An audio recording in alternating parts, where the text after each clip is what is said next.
If police in San Antonio arrested you for possession of a controlled substance less than a gram, then you probably have a few questions. For example, you may be wondering, how much jail time am I looking at? What are my defense options? And how do these cases work in Bexar County? In this video, I'm going to answer those three questions and also give you tips to consider if you have a drug case pending in San Antonio. Let's get started.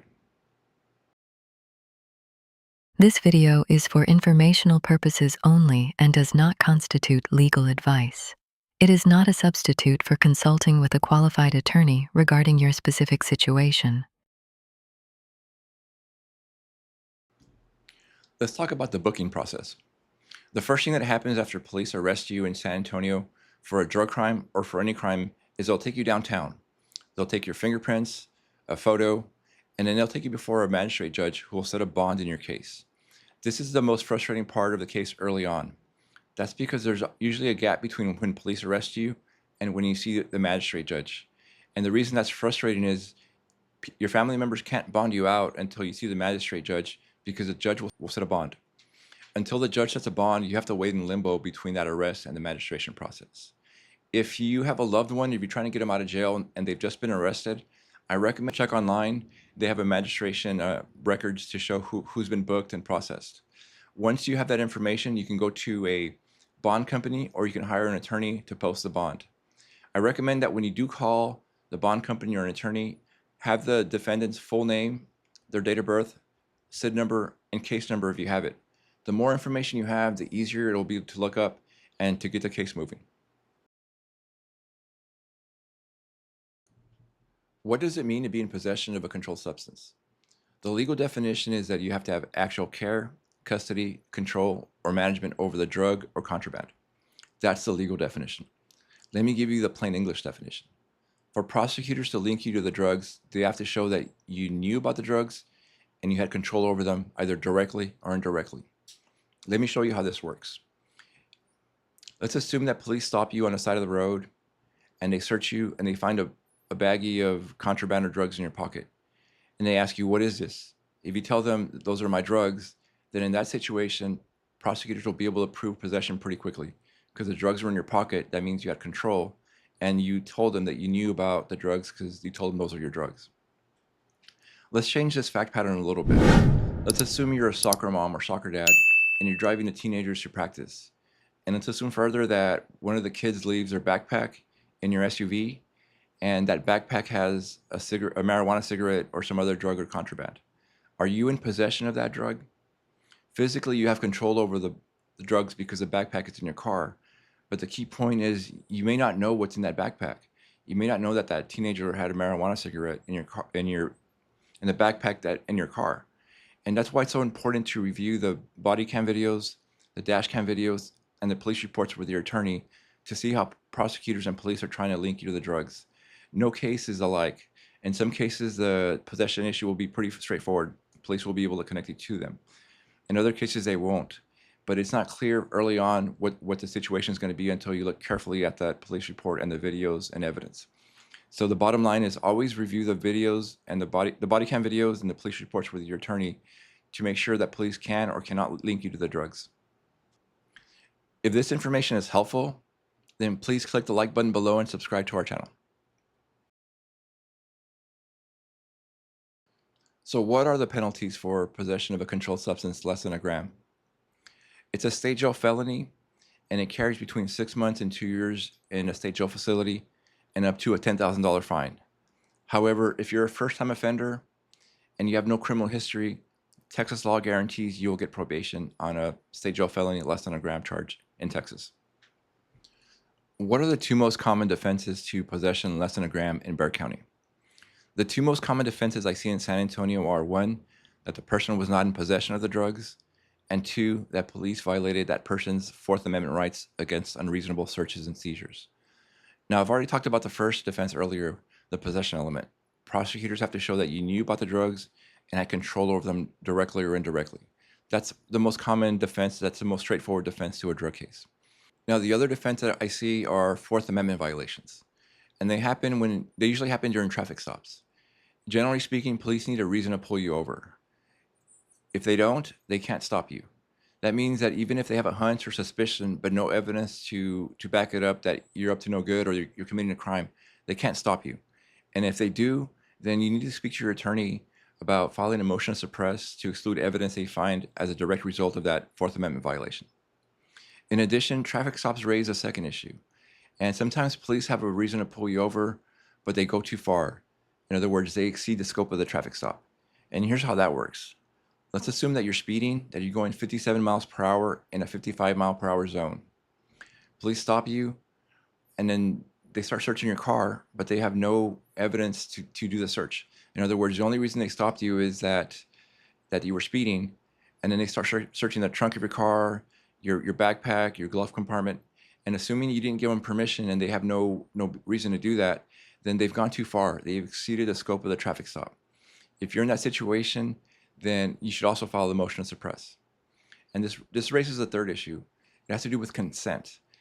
Sometimes police officers will ask you, do you mind if I look around? If you say yes, then you're giving them general permission to search the entire car, anywhere that would be reasonable for the general consent search. So if you're in that situation, your best bet is to say, I don't consent to a search. And it's a little awkward because usually the officers they're being nice, they sound nice, but if they find contraband or drugs or illegal activity, they're going to charge you with a crime.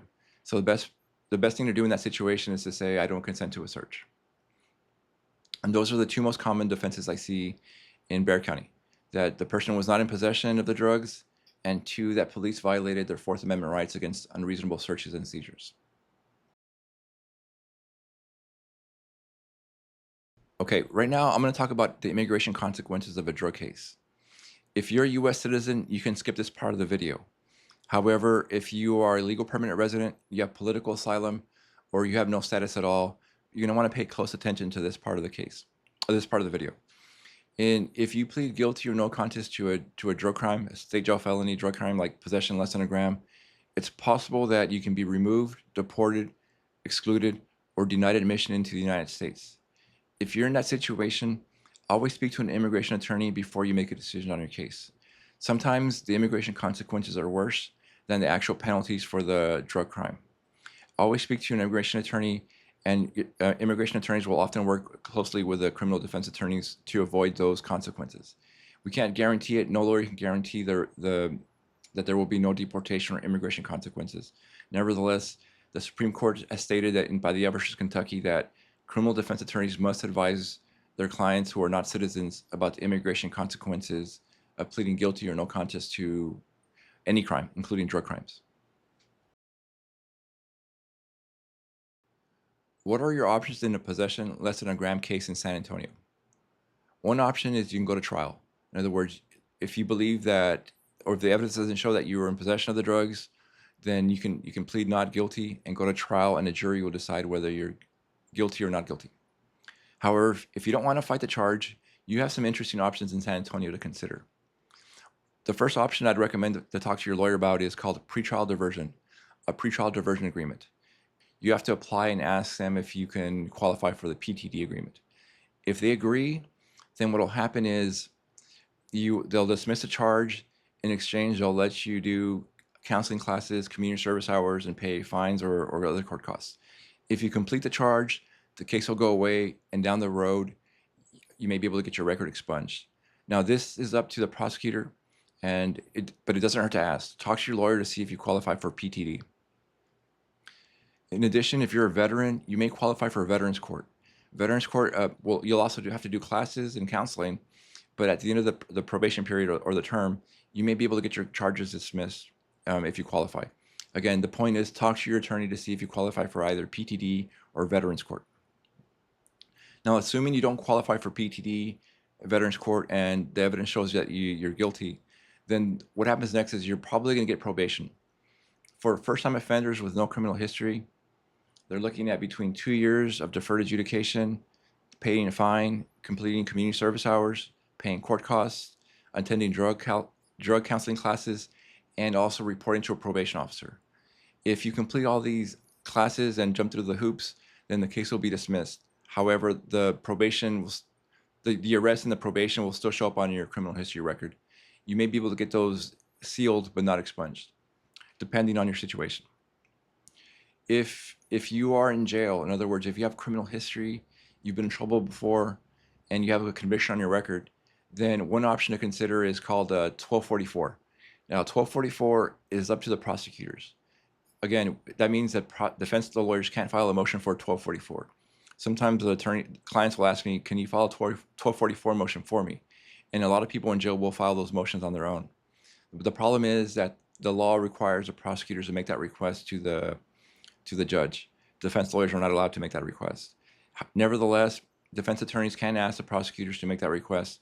And in many of these cases, the prosecutors will agree to give you a 1244, usually on low-level cases with limited or no criminal history, or with limited criminal history. In a nutshell, that's how possession less than a gram cases work in San Antonio. The main takeaway is that this type of crime targets drug users and not drug dealers. And that gives people in that situation more options than they realize they have. In many cases, defense counsel can work with prosecutors to help keep their clients out of jail. If you're in this situation, talk to your attorney about possibly qualifying for a pretrial diversion agreement, for veterans court, or to see how probation works in your case. In addition, if you're not a citizen, then talk to an immigration attorney first before you make any decision on this type of drug case or any case at all. I hope this video is helpful. If it is, please click the like button below and subscribe to our channel. Thank you for watching, and good luck.